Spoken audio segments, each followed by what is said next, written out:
I chose to research freediving because as someone who is on the swim team myself, I wanted to know about more types of water sports. During my research, I learned that it can be a very dangerous health hazard.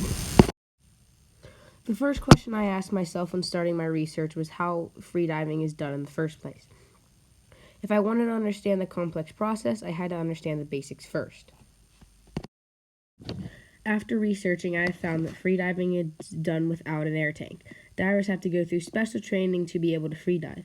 I also learned that most freedivers use fins on their feet so they can propel themselves through the water faster. Some of them even use weights. With freediving, you can only go as far as your lungs will take you. This really surprised me because going down even 20 feet for me starts to give me a headache. Even after all of this, I was still intrigued on the limits of how far humans can go. After finishing my research on the first question, I started wondering how far someone has ever dived. I pondered the question because it really is just a matter of who is doing the diving. As stated before, your limits are only set by your own body. After doing some research, what I found was amazing. Many people have dived further than even 100 feet. Compared to the ocean's maximum depth, this is nothing. But 100 feet under the surface for a human is one impressive feat. By looking through the Guinness World Records, I found a source stating that the deepest no-limit free dive by a male is 253 meters, 830 feet, by Herbert Niche. After reading this, I was amazed and blown away by what this man had accomplished. 830 feet is amazing. That is over half a mile under the ocean. I researched a little further and found that 1 cubic foot of water weighs around 62 pounds. That means that in a 10-meter radius around him, it would be over 5,000 pounds of pressure. After I answered all of my questions of my first tier, I began to wonder if freediving was dangerous. To me, it seemed so. A lot of the articles had warnings not to do this without proper training and guidance, so I figured it could be potentially harmful. Through further research, I found it is possible to dive freediving. Apparently, there are many ways this can happen. First, obviously, being the fact that you can just run out of air, but the other ones are a little bit more disturbing and unique. The first is called decompression sickness. Though it is more common in scuba divers, it can still happen with free divers. This is a sickness and severe headaches that are caused when a diver is compressed under insane pressure for too long periods of time. If that pressure is quickly lifted to the body can't adapt and the diver could die.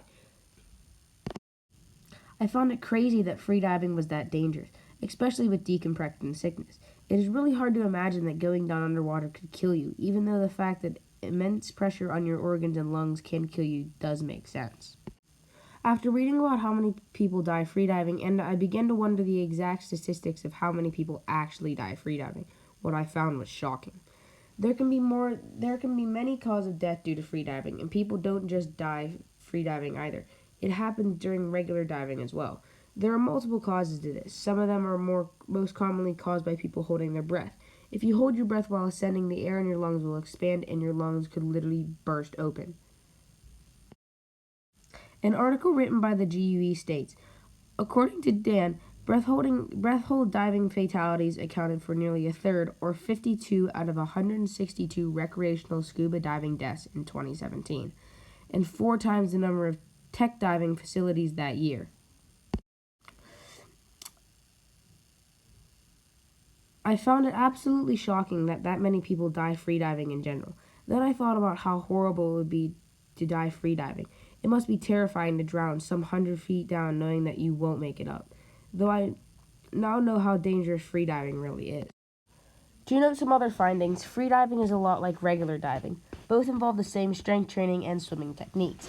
They both also teach pressure reduction courses so the diver can stay safe. Where freediving differs from regular diving is an extra course needed.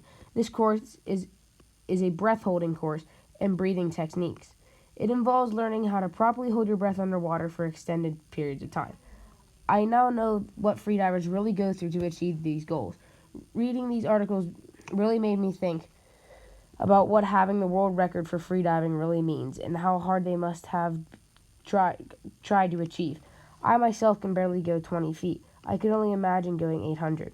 Especially reading about how dangerous can be, the man who went down 830 feet was an incredible risk of death due to how many things could go wrong. especially with all the side effects of something such as decompression sickness or complete inner ear rupture. This happens when too much pressure on the body and the ear just collapses on itself. This can result in complete hearing loss. To conclude, all of this research has been beneficial to me because now I know a lot more about the basics of freediving and how difficult it really is.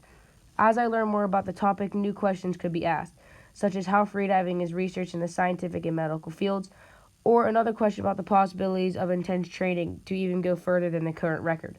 Overall, this paper has been very interesting and enlightening to write, and I enjoyed the experience.